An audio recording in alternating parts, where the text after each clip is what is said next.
ଜୟ ଜଗନ୍ନାଥ ସାଙ୍ଗମାନେ, south eastern railway ତରଫରୁ ଭ୍ୟାକେନ୍ସିଟି ବାହାରିଛି। ଏଥିରେ କେଉଁ ପିଲାମାନେ ଆବେଦନ କରିପାରିବେ ଏବଂ ଏହାର କ୍ରାଇଟେରିଆ କ'ଣ ରହିଛି, ତାପରେ କ'ଣ କ'ଣ ଡକୁମେଣ୍ଟ ଦରକାର ହେବ, ତା ସହିତ ଏହାର ଲାଷ୍ଟ ଡେଟ୍ଟି କେବେ ରହିଛି, ତାହା ଆମେ ଏହି ଭିଡ଼ିଓରେ ସବୁ ଡିସ୍କସନ୍ କରିବା। ତ ଚାଲନ୍ତୁ ବର୍ତ୍ତମାନ ଭିଡ଼ିଓଟିକୁ ଷ୍ଟାର୍ଟ କରିବା।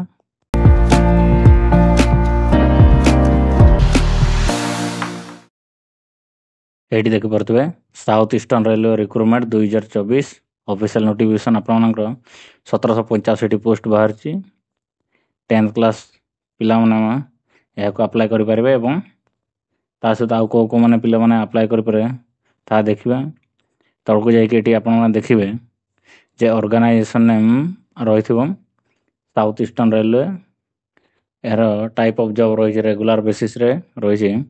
ଦେନ୍ କାଟାଗୋରୀ ଯଦି ଦେଖିବା ଏହା ଗଭର୍ଣ୍ଣମେଣ୍ଟ ଜବ୍। ଦେନ୍ ଏହା ପୋଷ୍ଟ ହେଉଛି ଆପ୍ରେଣ୍ଟିସ୍ ପୋଷ୍ଟ ରହିଛି ଏବଂ ଏଥିରେ ଟୋଟାଲ୍ ଆପଣମାନଙ୍କର ଭ୍ୟାକେନ୍ସି ରହିଛି 1785ଟି ଭ୍ୟାକେନ୍ସି ରହିଛି। ଦେନ୍ ଏଥିରେ ଆପଣମାନେ ଅନଲାଇନ୍ ମୋଡ଼୍ରେ ଆପ୍ଲିକେସନ୍ଟିକୁ ଆପ୍ଲାଏ କରିପାରିବେ। ଅଲ୍ ଇଣ୍ଡିଆ କ୍ୟାଣ୍ଡିଡେଟ୍ ମାନେ ଏହାକୁ ଆପ୍ଲାଏ କରିପାରିବେ। ଏବଂ ପ୍ଲେସ୍ ଅଫ୍ ପୋଷ୍ଟିଂ ଯଦି ଆପଣମାନେ ଦେଖିବେ ତାହେଲେ ଓଡ଼ିଶା, ଦେନ୍ ୱେଷ୍ଟ ବେଙ୍ଗଲ କିମ୍ବା ଝାଡ଼ଖଣ୍ଡ ଯେକୌଣସି ଷ୍ଟେଟ୍ରେ ଆପଣମାନଙ୍କର ପୋଷ୍ଟିଂ ହୋଇପାରିବ। ଦେନ୍ ଲାଷ୍ଟ ଡେଟ୍ ଏହାର ରହିଛି 27 ଡିସେମ୍ବର 2024 ଆପଣମାନଙ୍କର ଲାଷ୍ଟ ଡେଟ୍ଟି ରହିଛି। ଏଥିରେ both mail and female candidate ଏହାକୁ ଆପ୍ଲାଏ କରିପାରିବେ।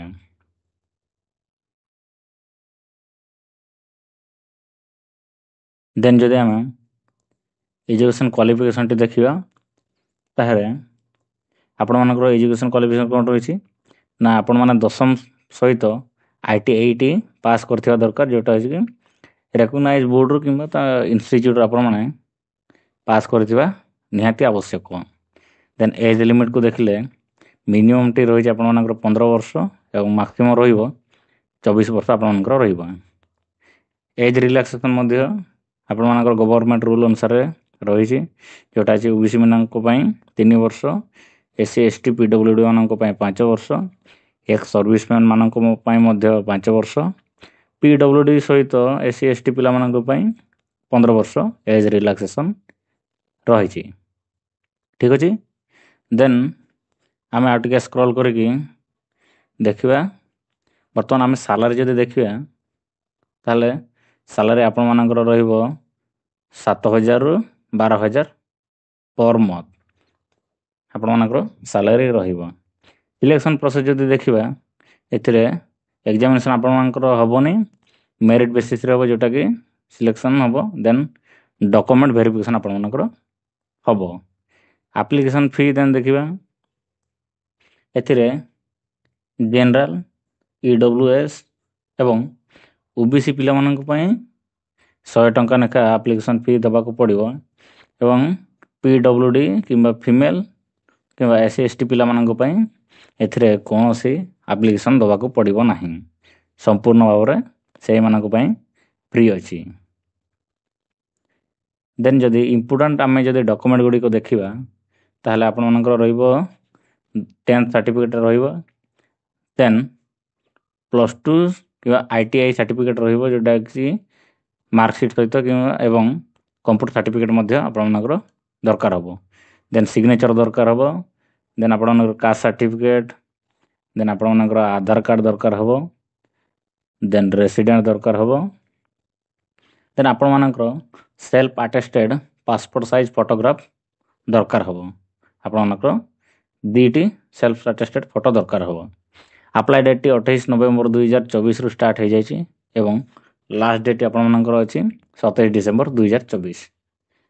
ତ ଆପଣମାନେ ଡେରି କରନ୍ତୁନି, ଶୀଘ୍ର ଯାଇକି ଆପ୍ଲାଏ କରିଦିଅନ୍ତୁ। ଦେନ୍ ସ୍କ୍ରୋଲ୍ କରିକି ଯଦି ଦେଖିବେ ଆପଣମାନେ କିପରି ଆପ୍ଲାଏ କରିବେ, ନା ତଳେ ଗୋଟେ ଇମ୍ପୋର୍ଟାଣ୍ଟ ଲିଙ୍କ୍ ଦେଇଛି, ଯେଉଁଟା ଅଛି କି ଆପ୍ଲାଏ ଲିଙ୍କ୍ ଉପରେ କ୍ଲିକ୍ କଲେ ଆପଣମାନେ ଅଫିସିଆଲ ୱେବସାଇଟ୍କୁ ଯାଇକି ଆପଣମାନେ ଆପ୍ଲାଏ କରିପାରିବେ। ଏବଂ ନୋଟିଫିକେସନ୍ PDF ସେଟା ଯଦି ଆପଣମାନେ तापर क्लिक कले आउ टे जदि डिटेल नोटिफिकेशन जानवाई चाहते ताहे तारी उपरे आपण मैंने क्लिक करने।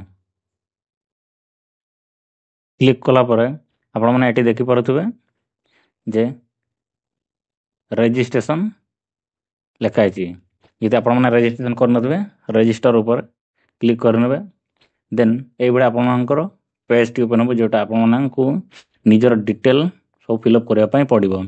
निजर नेम फिलअप करने पड़ो आपर पेरेंट्स मानकर नेम फिलअप करने पड़ो और निजर बायोडाटा सब फिलअप करने पड़ो जोटा कि date of birth gender nationality सब किसी आपको ये ऑप्शन देखिए सब फिलअप करने पड़ो जे कौन कौन आपको मागिजे ताहा आपण मैंने देखिए फिलअप करने। ठीक अच्छे या फिलअप कर सारा पर आपण मैंने तौक देखिए एजुकेशन क्वालिफिकेशन डिटेल टी एथिरे आपण मैंने मेट्रिकुलेशन बोर्ड टी देदेवे नेम ऑफ द बोर्ड लिखाई कि यूनिवर्सिटी जोड़ा देदेवे देन ईयर ऑफ पासिंग ये आपण मैंने देदेवे देन आपण रोल नंबर टी देदेवे तापर सर्टिफिकेट नंबर टी आपण मैंने ये एंटर मारदेवे सर्टिफिकेट ऊपर गोटे नंबर लिखाई आप एंटर मारदेवे देन ये आपण मैंने जेतिक मार्क रखिंट बोर्ड रे एवं ये आपण मैंने टोटाल मार्क टी देदेवे देन आपण मनकर केते परसेंटेज होची ताहा देदेवे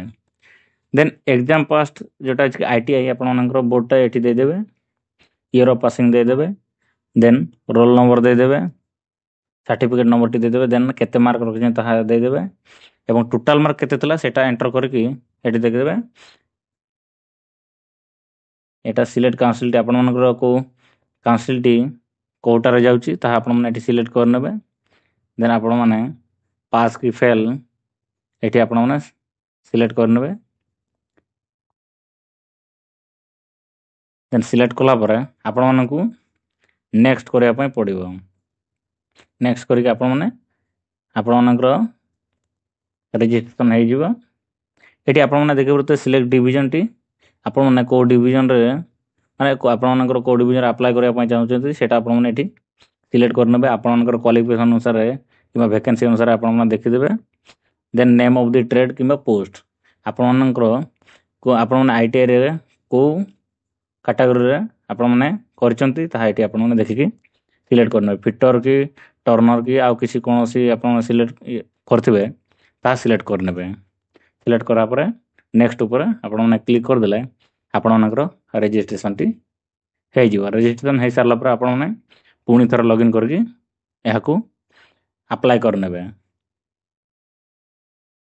ए नेक्स्ट ऊपर क्लिक कला पर आपण मानकर कंप्लीटली रजिस्ट्रेशन प्रोसेस टी आपण मानकर सरी जिवो देन आपण माने पुणी थरे होम को जाय आपण माने एटी मागिथु आपण मानकर रजिस्ट्रेशन ID जोटा आपण रजिस्ट्रेशन करथिबे ता आपण माने दे देबे देन पासवर्ड को एटी एंटर मार देबे देन आपण माने कैप्चा टी को एटी एंटर मार दे कि लॉगिन ऊपर क्लिक कर देले लॉगिन हो जिवे लॉगिन हे कि आपण माने ए पोस्ट को अप्लाई करनेबे। तो ए वीडियो रे आपण मानकू सब इनफॉरमेशन दे देली देन आपण माने लास्ट डेट पूर्व ही आपण माने अप्लाई कर देबे बेसी देरी करेबे नै जता संभव आपण माने एहाकू अप्लाई कर दियंतु वीडियो टी भलो लागितले आपण माने लाइक करेंगे एवं चैनल टी को सब्सक्राइब करने। धन्यवाद।